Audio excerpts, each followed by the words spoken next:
sige.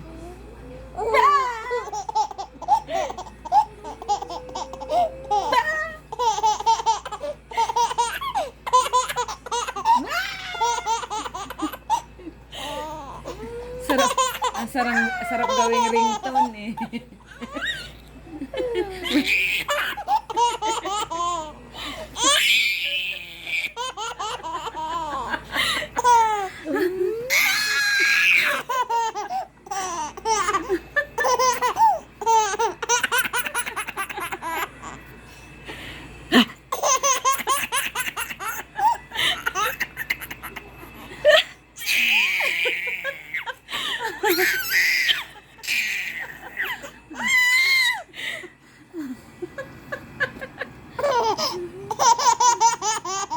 Ito na lang ang papanoorin ko pag nalulungkot ako.